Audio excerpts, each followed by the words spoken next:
Go. Aloha, paradigm shifters. Are you ready? Are you ready for a Hawaiian experience? Well, I am. You can kind of see this. Well, this is Judy Matejczyk, Paradigm Shifters, and I know you're waiting for the numbers, right?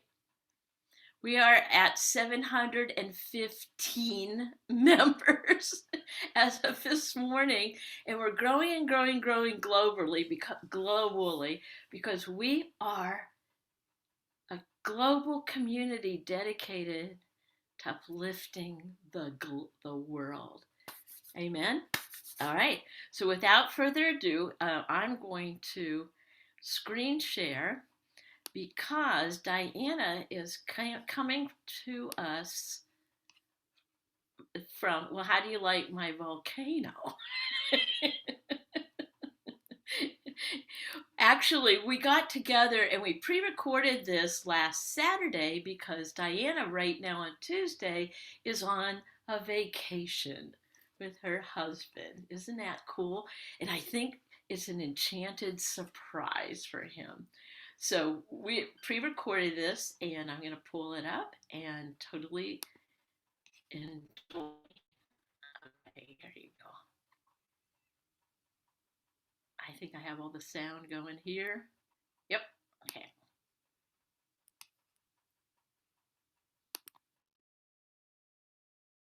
Well, hello, paradigm shifters. So grateful that you could all come to Hawaii with us this week, this Tuesday. Aloha. Well, Paradigm Shifters is a global community of uplifters, and what a better way to get lifted than to go to the islands and talk to Diana Grim, Grem, Gremillion. I love it. Did I say that right? Yes. All right.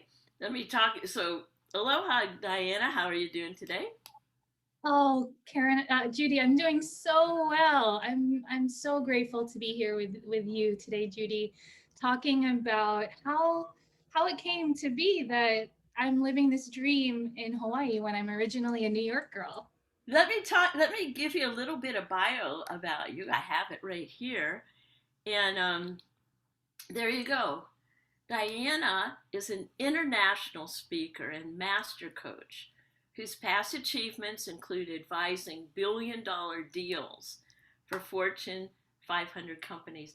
And I love this, I can't wait for you to talk about this, cooking a Michelin starred meal for former President Obama. God. And when Diana lost her hair and her identity as a chef due to burnout, she resolved to find a way to transform her nightmare into a new adventure.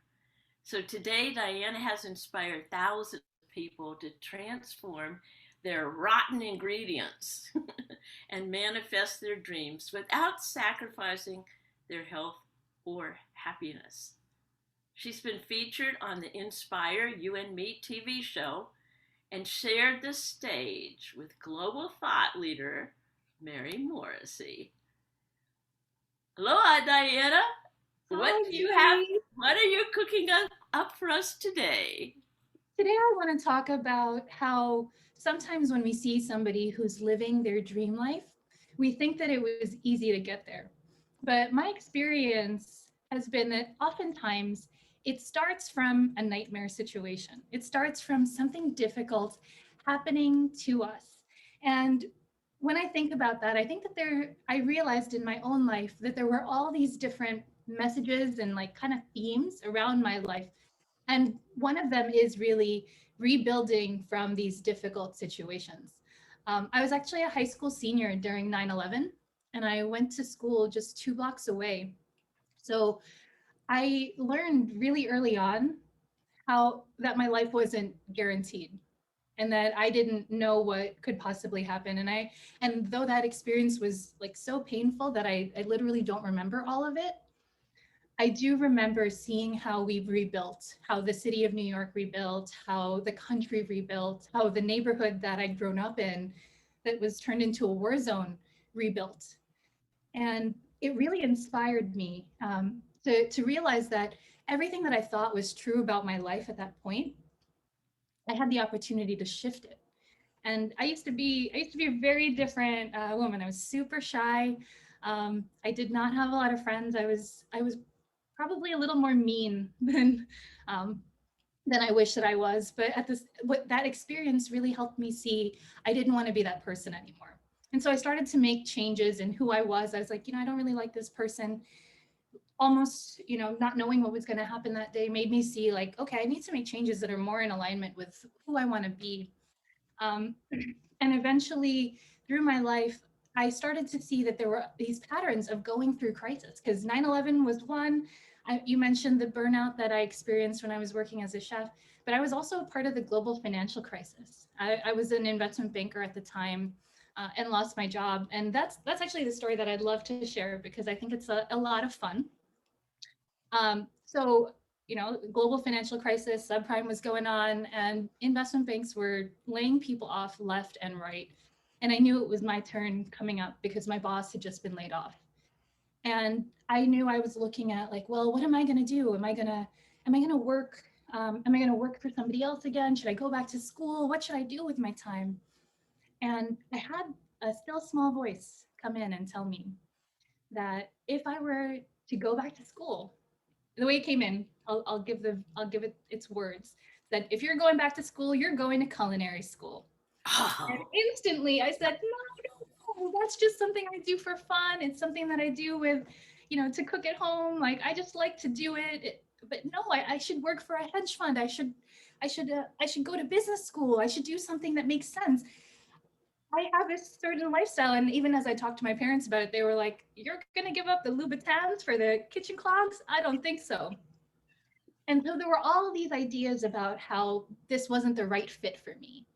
But I couldn't deny that every night I would go home after working 14, 16-hour days and I'd want to cook. And how was it that I felt exhausted at work and still found the time and the energy when I got home after being exhausted to cook and have fun?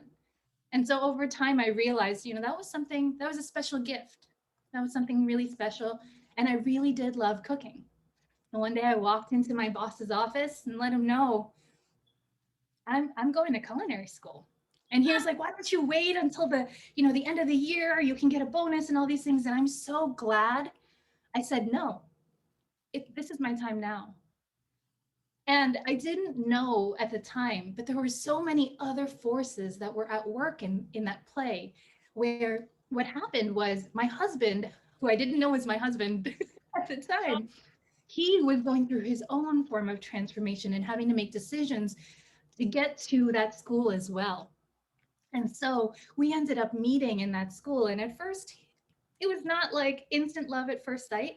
He was dating someone else, I was dating someone else. But the fact that he was so passionate about his cooking and seeing how it came through in him really inspired me and it drew us together into a relationship. So I literally ended up meeting my husband because I made this choice and was able as a result to shift my life into something that was so much beyond the ordinary. I moved to San Francisco where I worked at Michelin starred restaurants, and that was where I got a chance to cook for Obama. Worked for Danny Meyer on the East Coast as well, and helped him open restaurants. And so I got to live this extraordinary life of travel and eating at amazing places. Because we were chefs, we went to Italy and all these Italian restaurants would host us and give us these amazing meals. And we get to go behind the scenes in the kitchen to see what it was that they did. And in that, again, remember where this started. Remember that it started with me losing my job. Remember that me shifting my life started with me almost losing it. And that it's really about taking these ingredients that sometimes look rotten and transforming them into something else. And when I used to be a cook, or when I was a chef, one of my very favorite things to make was the family meal. If you've ever worked, have you ever worked in a kitchen, Judy, or in a restaurant? no, just as a waitress, I just love to eat it. Yeah, you know family meal then, right? Where like the Oh, kitchen yeah. will bring together a meal, and it's usually out of scraps, right? It's out of like nothing.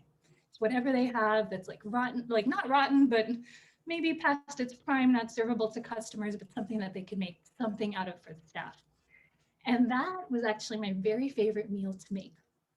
And that was my very favorite thing to do because I loved being resourceful. I loved taking the scraps, these things that looked rotten, these things that were just a little bit of something, and finding a way to put it all together and make something special that was so much more than the sum of its parts. And I think that's something that we can do as well with the bitter or the sour or the salty ingredients in life. We can take that salty, sour bitterness and actually couple it with another flavor to create depth and to create something greater.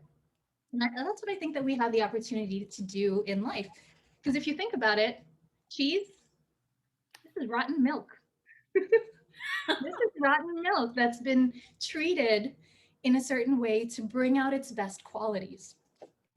These are rotten grapes, rotten grape juice right here. And so when we look at the ingredients that we have and we can look at them in a different way, we can see that, you know what, this is not something that's bad. Something that happens to us can be something that transforms us. That milk had to have something happen to it. Something something shifted its nature. Something happened to this milk in order for it to become more. And that's exactly what happens to us, I believe, in life. And so, you know, one of the very last stories is that like, so I worked as a chef, right? I was highly successful in that, but eventually I got so burned out that I had to stop doing it. And so that was another huge crisis for me and another form of loss. And you can see now my whole life, there are these processes of like loss and pain. But what most people see only is the beautiful parts, right? The living in Hawaii, the TV shows, the $1 billion deals, and they don't see the pain that was behind that. And I think that there's so much to see and realize that like these difficult times, these difficult times really can shape our life for the better. We can find the we can find the longing and the discontent in these experiences. When I was a banker, it was not feeling fulfilled in the kind of work that I was doing, not loving that I was advising these corporations when I felt like in my soul I was supposed to advise a different group.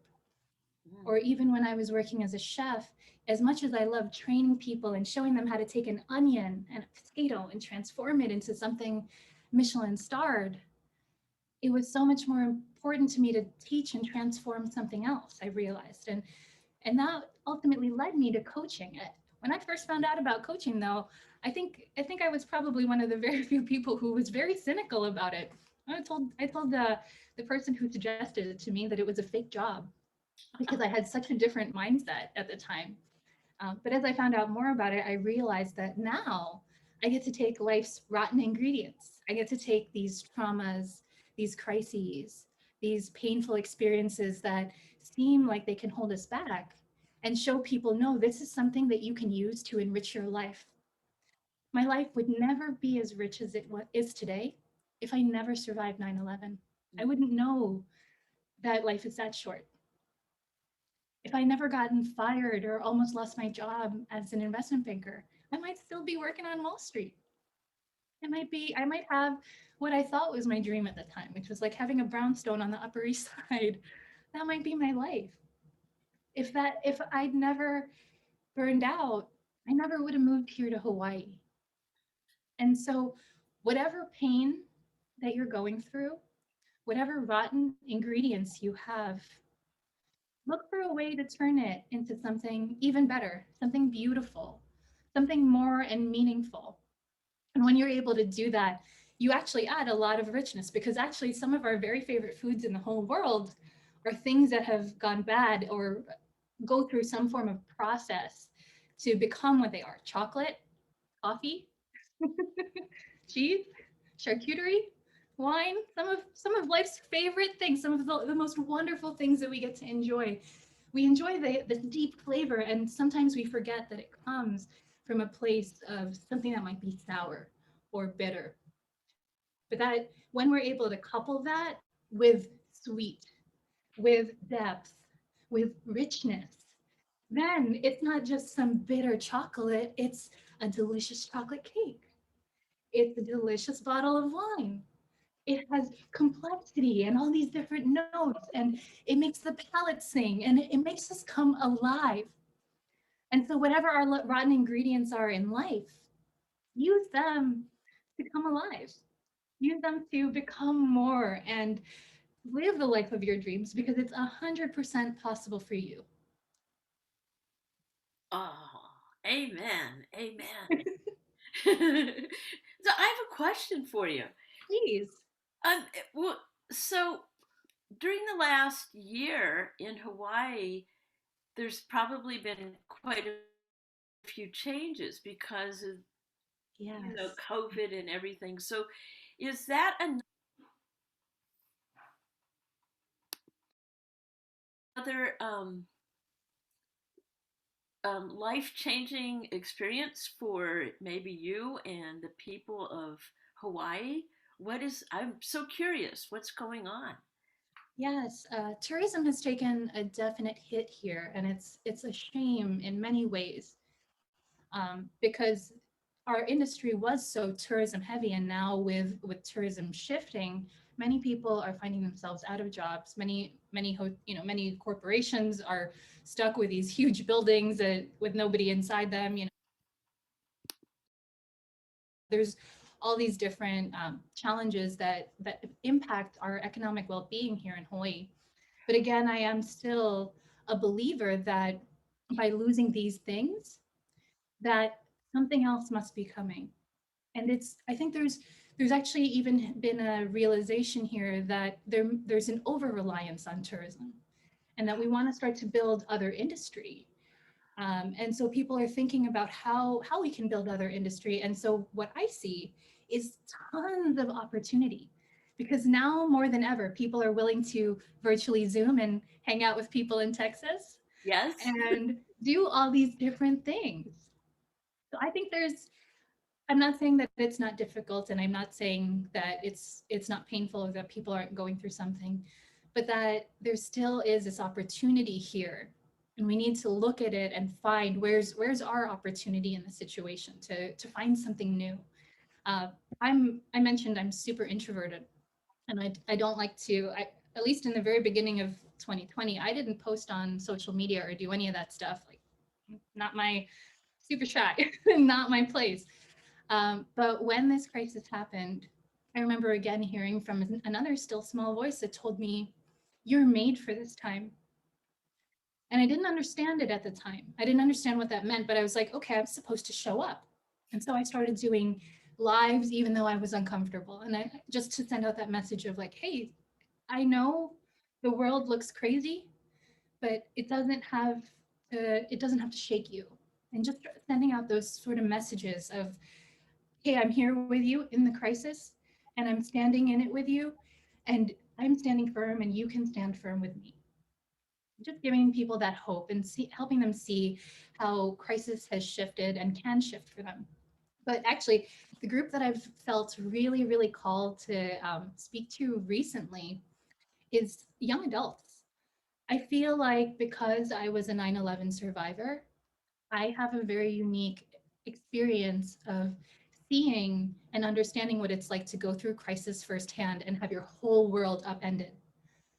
And I think many kids, many young adults are going through that right now, where they may have had plans for what the future looks like, and no longer does that future that was conventional exist or as a possibility for them anymore. And I think many of them can come from this place of hopelessness or despair, feeling like they've lost something. And I don't doubt that they've lost something, but I do believe that in its place, there's space for gain.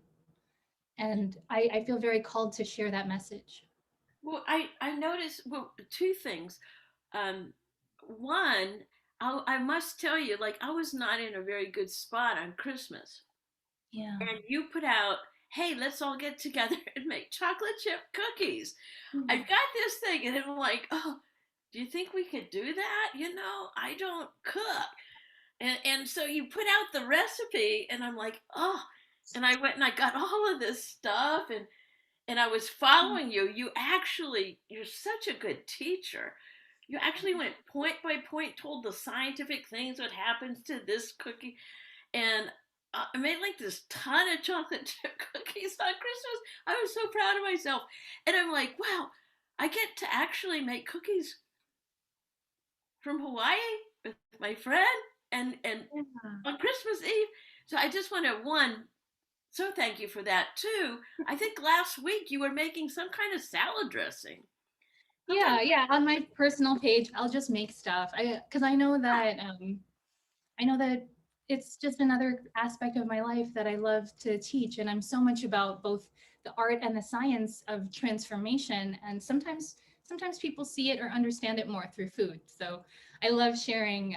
I love sharing well, I want to recipes go and back. things like I also want to go back and I want to ask you more. I think that you are doing something with those youth and how can we help you? You put out something and I would love to have you talk about that because you actually are in action with doing something for those teenagers, that. right?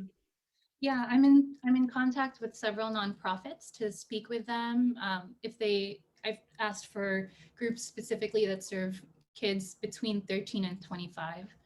So somewhere in that range is who I would like to work with. And it could be that they have people who are younger, but I want to make sure that some of those people are in that range, kind of thing. And I just want to share the message so that they can see, hey, this is somebody who literally survived one nightmare after another, and every single time leveled up and made it into a life that looks like a dream for many people and seems impossible. And that spirit and that strength came from surviving the what seemed impossible. Ah, And great. that's what they're doing right now, not by choice, but because they've been put in this situation. Yes. Well, so before we wrap up, we really want to ask you what is it that we can hold as our paradigm shifters community? And right now there's over 700 of us as of this morning. What is it that we can hold for you personally to uplift you and to keep you going? And what would you love? Just what would you love out of the blue? You've got I would it. love I would love it just if my message inspired somebody who was in a place of hopelessness and despair. Because I'm a big believer that the depths of the darkness that we survive, they don't have to hold us down. It can actually lay the bedrock and the foundation for us rising like a skyscraper. And if you know anything about buildings or anything like that, the depth of the foundation determines how high the building can go because the depth allows for that building to hold the weight of how high it rises. So if you're in a deep, dark place, I want for you to know that you've been poised to rise so high. That's what I want people to know is that when we go through difficult times, it's there for us to transcend and to rise, and that's what we've actually been put here to do. Oh, thank you so much. Thank you so much for coming on. We so appreciate you, and yeah, and all you're doing, and all your experience, and that you keep on going and growing. So thank you so much, Diana. Thank you, Judy. This was so much fun. Next time, maybe I'll make an actual recipe. We planned this so last minute on the fly. I didn't have any time to get any ingredients for something. But next Ooh. time we can do, I can maybe braise something in the background and talk a little bit about that kind of stuff. It'd be fun. Oh, amen, amen. You are on it. Thank you so much. Thank you, Judy. Okay.